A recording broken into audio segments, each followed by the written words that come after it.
મંગલેશ્વર ખાતે 4 જાન્યુઆરીથી 12 જાન્યુઆરી સુધી પૂજ્ય મોરારી બાપુની રામકથા યોજાશે, જેને લઈને વિવિધ તૈયારીઓની તાડમાર તૈયારીઓ ચાલી રહી છે। ત્યારે ભરૂચ તાલુકાના જૂના તવરા ગામે આવેલ મંગલમઠ ખાતે મંગળમઠના સંચાલક ચેતનદાસ સાહેબ દ્વારા સ્વયંસેવકો માટેની એક મીટિંગ બેઠક બોલાવવામાં આવી હતી। ભરૂચ તાલુકાના જૂના તવરા ગામે મંગલમઠ ખાતે સ્વયંસેવકોની બેઠક મળી આગામી દિવસોમાં 4 જાન્યુઆરીથી 12 જાન્યુઆરી સુધી મંગલેશ્વર ગામ ખાતે પૂજ્ય મોરારી બાપુની રામકથાનું ભવ્ય આયોજન કરવામાં આવ્યું છે। કથાને લઈ કબીર સંપ્રદાયના સંતો, મહંતો અને કબીર સંપ્રદાયના અનુયાયીઓ અને કાર્યક્રમમાં જોતરાઈ ગયા છે।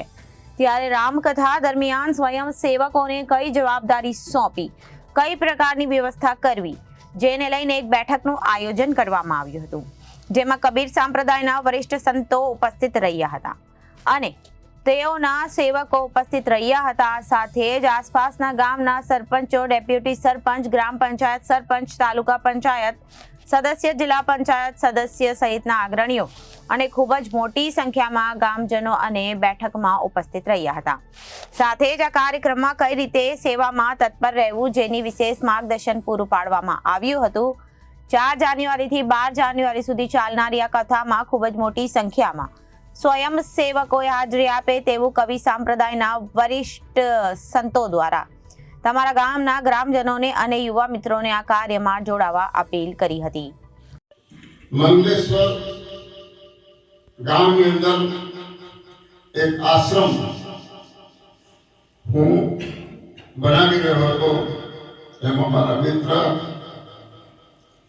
પરમ પૂજ્ય શિવરામદાસજી સાહેબે એમાં 51 લાખ રૂપિયા એ મંદિરની અંદરમાં તેમણે પોતે અહીંયા સમર્પિત કર્યા અને જ્યારે ખાતમુહૂર્ત થયું ત્યારે હમણાં વચન સિદ્ધિની વાત કરતા હતા ત્યારે મારા મિત્ર મહામંડલેશ્વર પૂજ્ય શિવરામદાસજી સાહેબ ખાતમુહૂર્ત વખતે પોતે એમની વાણીમાં બોલેલા કે આ ભૂમિ પર મંદિર થશે અને આ મંદિરની બાજુમાં બાપુની કથા થશે। એમણે ખાતમુહૂર્તના દિવસે જ કહેલું અને એ વાત આજે સિદ્ધ થઈ છે। તો અને બાપુને એ 180 દેશમાં પોતે લાઈવ જેનું પ્રવચન હોય, કથા હોય એવા મહાપુરુષને અહીંયા લાવવા એ આપણા નાના સરકારનું કામ નથી। એ તો બાપુની સાથે અમને ગાઢ સંબંધ, બાપુને કંઈક વસ્તુ પોતે સમજાવે તો બાપુ કહે બાપુ તમે કરો બરોબર છે, એવો સંબંધ ધરાવનાર અને કબીરી બંધની અંદરમાં 3 વાર લાવ્યા છે બાપુને અહીંયા એ શિવરામદાસજી સાહેબ મળે થાય એટલે બાપુને પંથ દ્વારા મેં વિનંતી કરી કે બાપુ આપ જો પધારો તો આ અમે બહુ રૂપિયાવાળા આશ્રમો નથી પણ ભજનાનંદી અને માનવીય સેવા કરવાવાળા માણસો છે। કહે કબીર કમાલ કો દો બાતા सीख ले, कर साहेब की बंदगी और भूखे को अन्न दे। પણ બાપુને પહેલેથી સદગુરુ કબીર સાહેબ ઉપર અતિ શ્રદ્ધા અને વિશ્વાસ, એના સાધુ ઉપર પાછો એના છતાંય વિશ્વાસ। તે દિવસે બાપુએ હા કીધી અને ઉત્સવ મનાણો।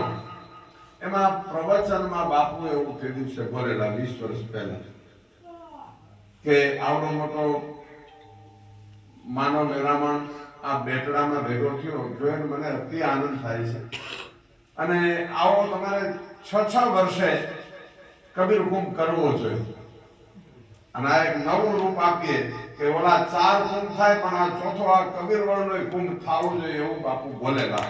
અને ત્યારે બાપુ ત્યાં સબરી કુંભ આદિવાસી પરિવારોમાં સબરી કુંભ કરીને સીધા કબીર વળ ધારેલા। અને ત્યારે જો આવું તમે કરશો તો હું તમને બીજું તો શું આપું, પણ હું તમને 9 દિવસની કથા આપીશ। એટલે ત્યારે બહુ તાલીમ પડી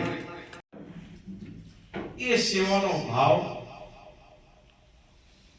પ્રગટ કરીને એના નિમિત્તે જ આ મીટિંગ ભાવ આપણે રાખ્યો છે, એનું આયોજન કરવું છે, એનું વ્યવસ્થા કરવી છે, એ ભાવ આપણે અહીંયા આગળ આજે પ્રગટ કરવાનો છે. શિવરામ સાહેબ શ્રીએ તો કીધું કે ઓછામાં ઓછા 200 સ્વયંસેવકો તો આપણે જોઈશે જ. બાપુ શ્રી તો એમના સ્વયંસેવકો લઈને આવી જ રહ્યા છે, મોકલી રહ્યા છે, એ પણ 200 સ્વયંસેવકો લઈને આવશે. પણ આપણી જે ફરજના ભાવે આપણે જે તૈયારી રાખવી છે, જે સેવા પ્રગટ કરવી છે, અને સેવા કોઈ કામ નહીં સમજવા, આપણે દાસા તનકી અધિક મહિમા, એવા દાસ બનીને આપણે સેવા કરવી છે કે દાસ તનકી અધિક મહિમા સેવા કુંડ में नाई. Bureau report Janadesh news Bharuch.